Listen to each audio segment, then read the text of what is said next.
My mother didn't simply raise her voice at me. She issued a decree. You have 72 hours to collect your belongings and leave. This house belongs to your sister now. No discussion, no explanation, just words cold enough to freeze time. I remember standing there, waiting for her to take it back. She never did. I didn't protest. I didn't break down. I simply went still. The kind of stillness that unsettles people because they can't predict what follows. And 3 days later, when my sister crossed that threshold with boxes of her own, she discovered that stillness can be far more powerful than fury. I spent my entire childhood in that house. Every worn step on the staircase, every faded mark on the door frames, every patch of sunlight through the kitchen window held fragments of my past. To outsiders, it appeared like an ordinary suburban home. To me, it was a labyrinth constructed from unspoken rules. If you visited on any typical evening, you'd notice the gentle hum of the ancient refrigerator Dad insisted worked just fine and catch the scent of pine cleaner Mom applied to every surface as though she could polish dysfunction into order. I was the firstborn, which in my household didn't translate to privilege. It meant designated fixer. From the age of 15, every medical form, every insurance claim, every bewildering government letter somehow landed on my nightstand. Mom labeled it responsibility. Dad called it being sharp. What they actually meant was, this is complicated. Hand it to Emma. And because I desperately wanted to matter, I kept accepting. Then there was Brooke. My younger sister drifted through life the way confetti drifts on a breeze, colorful, delicate, and demanding attention. Mom treasured her. Dad mentioned her lifestyle coaching venture to every acquaintance within earshot, even though Brooke survived on credit cards and wishful thinking. Whenever I dared mention the disparity, Mom gave me that expression, the one suggesting I was bitter for expecting equality. The house mirrored that invisible pecking order. Brooke's bedroom was nearly double mine, decorated in warm ivory, with drapes she selected during a mother-daughter shopping excursion.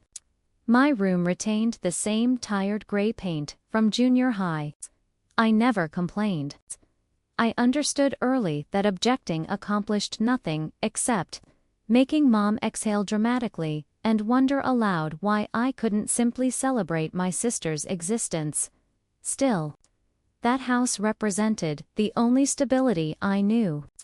I returned to it after exhausting days at the firm, hung my coat on the same peg I'd used since freshman year, and allowed the familiar silence to settle around me like comfort. It wasn't ideal, but it was mine in the way that history makes something yours. So, when Mom announced the house now belonged to Brooke, she wasn't merely transferring property. She was discarding my entire existence as casually as rearranging cushions. But honestly, I should have recognized the warning signs. The offhand remarks. The decisions made in my absence. The way Brooke discussed renovation timelines as though she already held the deed. Looking back, the signals weren't hidden. They were glaring. I simply failed to realize how close they were to becoming permanent until the morning everything fractured. The transformation didn't happen suddenly. It arrived gradually, moments so small they seemed meaningless alone but unmistakable when assembled. Mom began calling the house our family asset. Dad mentioned redistributing duties, which consistently meant adding to my plate while emptying Brooke's. And Brooke, with her endless inspiration boards and golden hour content, started recording in spaces she'd previously ignored, casually telling her audience, "Eventually, this entire property will be reimagined. Eventually." She spoke it like a prophecy. Or a claim. Initially, I dismissed it. Brooke always embellished. But then I spotted the documents scattered across the dining table, papers concerning property assessments, equity calculations, notes in Mom's cursive, a renovation checklist with Brooke's distinctive handwriting curling through the margins. When I arrived home one evening, after overtime, all three of them fell quiet, in a manner that wasn't accidental. Mom gathered the papers too hastily. Dad coughed awkwardly. Brooke offered a smile, too polished to be genuine. We were simply exploring options, Mom stated. Options regarding what? I pressed. She gestured vaguely. Adult matters. Nothing for you to stress over. That was her preferred method of diminishing me, treating maturity like an exclusive club I somehow hadn't qualified for. Despite being the one who managed every legal and financial catastrophe this family ever encountered, that strain embedded itself into the atmosphere. Brooke began proposing modifications she wanted to implement. Mom started repositioning furniture without consultation. One afternoon, I came home to discover Brooke filming another coaching session in the living room, proclaiming she had transformative plans for this property. When I questioned her afterward, she shrugged. Honestly, Em, you're so territorial. This house has untapped potential. It's Mom and Dad's house, I stated. Brooke tilted her head. Is it though? The way she said it made my chest constrict. But the decisive moment arrived on a morning so mundane, it amplified the devastation. I was heading to work when I discovered an envelope slipped beneath my door. Inside was a printed timetable, Brooke's schedule for hosting clients, filming sessions, and wellness workshops, all inside our home. All arranged without consulting me. At the bottom, in Mom's handwriting, appeared the words, "We'll be reconfiguring your space shortly." Reconfiguring. As though my existence were a chess piece they could reposition at will. That evening, I approached Mom directly. Why is Brooke organizing events here? Why does she speak as though she owns this place? Mom didn't glance up from her magazine. She requires space for her enterprise. She contributes to this family in her own manner, and I don't. She finally looked at me. You're self-sufficient. You don't require as much. There it was. The statement that carved through years of suppressed resentment. In their perception, my dependability rendered me disposable. That was the instant everything shattered. The instant I comprehended this wasn't miscommunication or preference. It was strategy. And I wasn't included. The rupture occurred 3 mornings afterward, though the day commenced like any other. I descended expecting the typical clinking of dishes and the faint trace of Mom's pine cleaner. Instead, I discovered all my possessions, clothing, novels, framed photographs, stacked in cartons beside the entrance.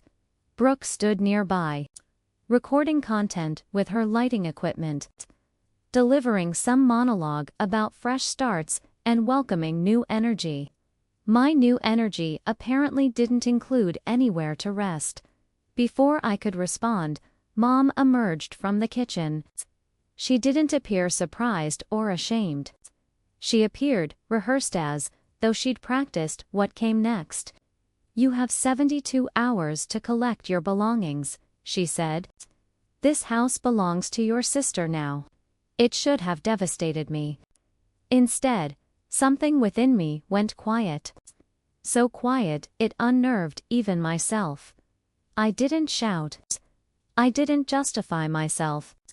I didn't remind her of the years I spent managing their investments, drafting their contracts, organizing every document. I simply observed the cartons, then Brooke's self-satisfied expression, and sensed something shift into position. I didn't argue. I simply stayed silent and prepared. I ascended the stairs, shut my door, and allowed the silence to envelop me like protection. If they desired my departure so urgently, fine.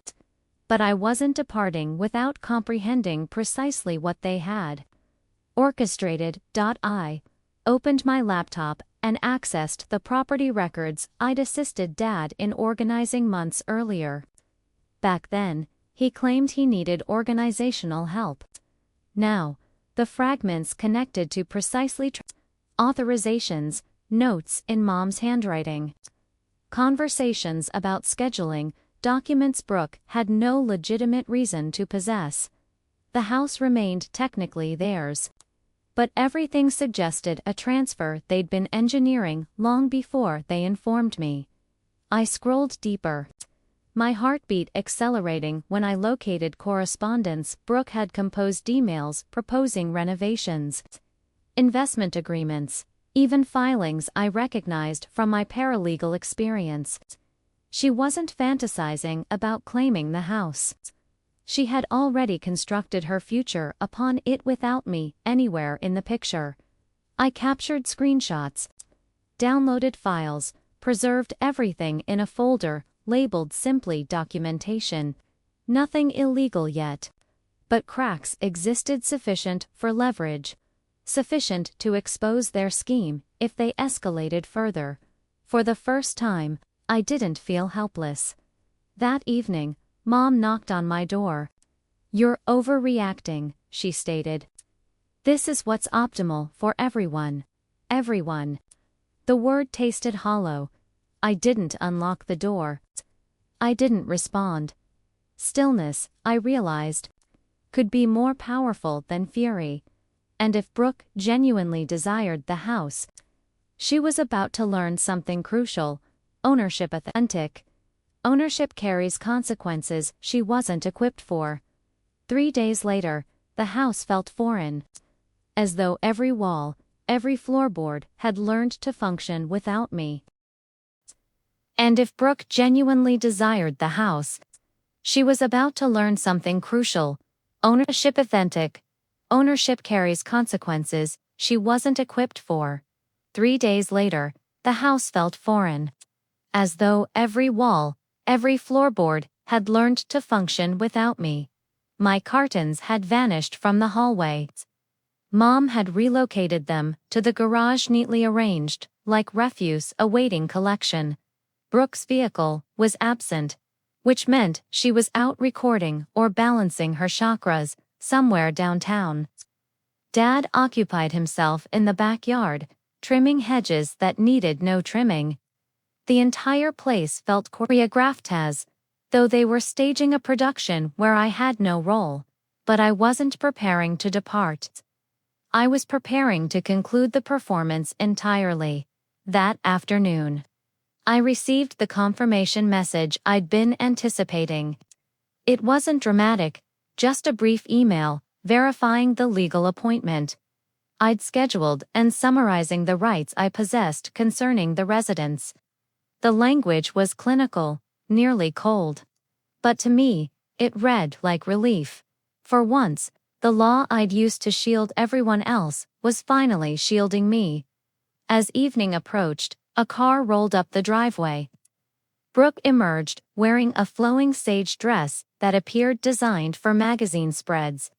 She carried a stack of folders and approached the steps with the assurance of someone who assumed the universe existed to validate her.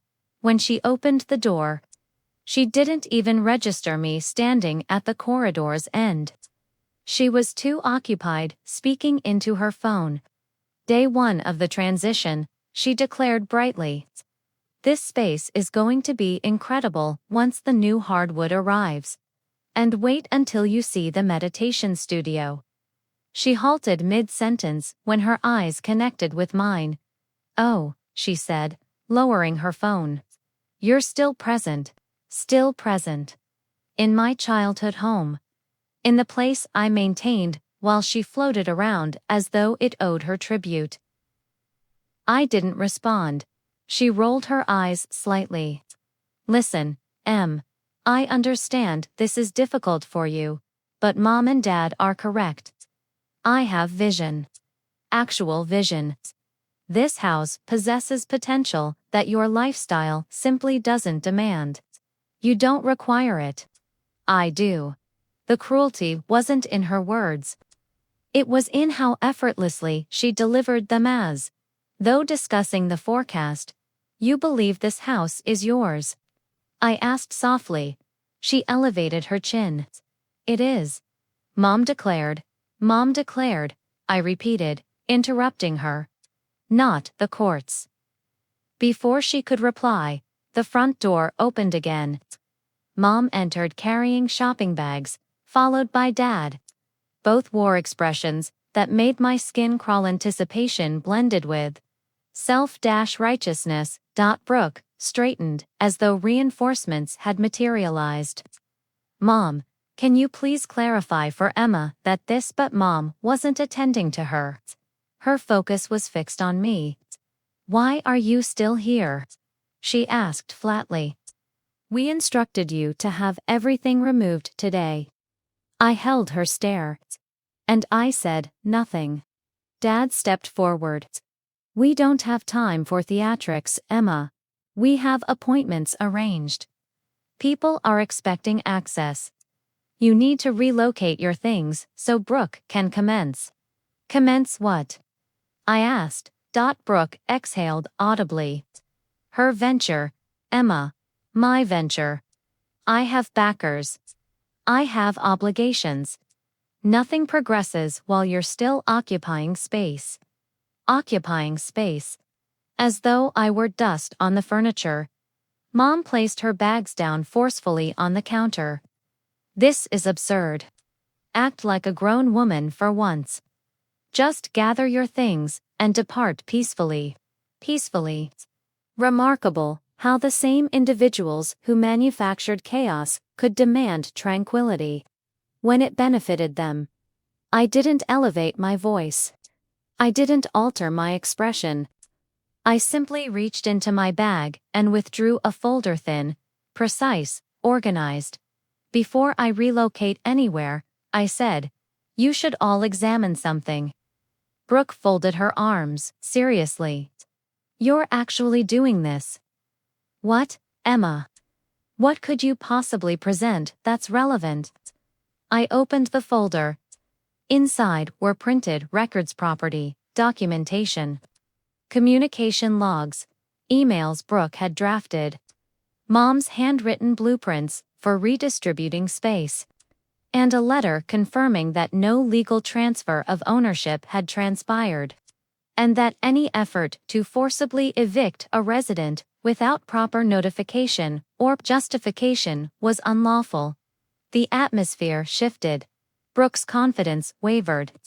Mom's hand tightened on the counter. Dad abandoned, pretending to be unimpressed. "This," I said calmly, "represents everything you've been orchestrating without me. All the documents you left exposed or attempted to shuffle past my attention. All the evidence that you were preparing to expel me long before you had the courage to announce it." Mom's expression hardened. "You don't grasp what we're accomplishing." Brooke requires," I repeated softly. "That's perpetually the justification, isn't it?" Dad intervened. "You're distorting matters. We're not antagonists. We're attempting to establish a legacy by evicting your own daughter." I asked. Silence. Brooke swallowed. "It isn't personal, Em. You simply don't align with the vision." Vision. That word landed more sharply than any insult. I positioned the final document on the counter. "This constitutes formal notification stating that I am a lawful resident of this property and cannot be removed at your convenience. Any attempt to do so without proper legal process could constitute harassment and unlawful eviction." Dad scoffed. "That's theatrical." "No," I said. "That's the law you've relied on me to comprehend for 13 years. The law you assumed I'd never invoke for myself." Brooke appeared pale now. "So what? You're remaining indefinitely. No, I said. I'm departing. But not according to your schedule. Mom's voice cracked. You can't do this. People are arriving tomorrow. We guaranteed, that's not my concern, I said. For the first time, Brooke looked genuinely rattled. Her voice dropped. You're going to demolish everything. I stepped closer. Not threatening. Just final. I didn't demolish anything. I simply prevented you from demolishing me. The silence that followed differed from before. It wasn't resignation. It was the stillness of a power shift, so clean, so undeniable. They didn't know how to process it. And then came the knock. 3 firm taps. Dad opened the door, expecting a courier or neighbor. Instead, a woman in a charcoal blazer stepped inside, carrying a compact folder of her own.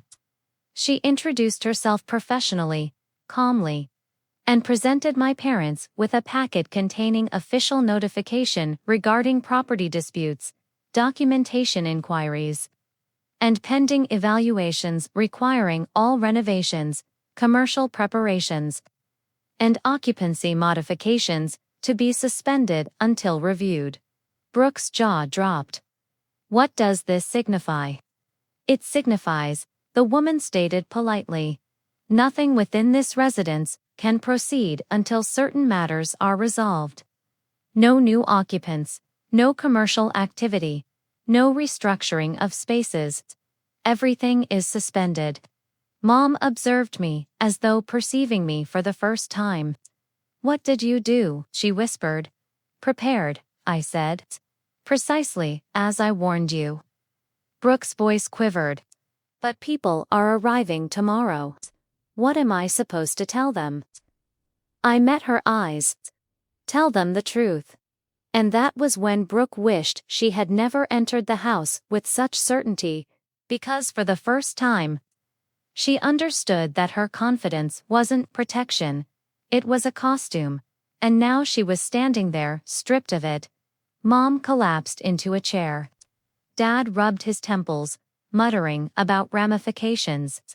Brooke stared at the papers, as though they were inscribed in a language she'd never studied. The house or housefelt altered again. But this time it wasn't foreign because I was being expelled. It was foreign because, for the first time, I wasn't the one being governed. I was the one establishing the terms. The house remained unnervingly still after the woman departed us, though the walls themselves were holding their breath. Mom paced through the kitchen, whispering frantic calculations beneath her breath. Dad retreated outdoors, pretending to organize tools that didn't need organizing. Brooke barricaded herself in her former bedroom and contacted anyone who would listen, attempting to craft a narrative that no longer had believers. By the following morning, the consequences had already materialized. Brooke's investors withdrew the moment they learned of legal complications. The renovations she'd promoted online were suddenly impossible. Her followers noticed the shift in her tone, the hesitation in her content, and within hours, the comments turned critical. She had constructed her brand on confidence and clarity. Now she could guarantee. Neither. Mom avoided me entirely, moving through the house like a specter. Dad attempted to negotiate, inquiring if there was some method to resolve matters quietly. But for once, I didn't offer solutions. That wasn't my function anymore. 4 days later, I packed my belongings, not because they'd expelled me, but because I finally chose to leave. I signed a lease on a modest apartment across the city, a place with bare walls and no history clinging to the corners. As I set my final box down, a strange calm settled over me. For the first time in years, I wasn't fixing anything. I wasn't bracing for the next demand. I was simply free. I still think about that house, occasionally, the worn banister, The sunlit corridor. The version of me who tried so desperately to earn a place there, but walking away didn't break me. It finally created space for the life I was supposed to construct. Justice didn't arrive through shouting or vengeance. It arrived through choosing myself, establishing boundaries, and allowing truth to speak louder than loyalty ever did. And if any part of my story resonates with you, you're not alone. Share your experience in the comments below. And hit subscribe so you don't miss what comes next.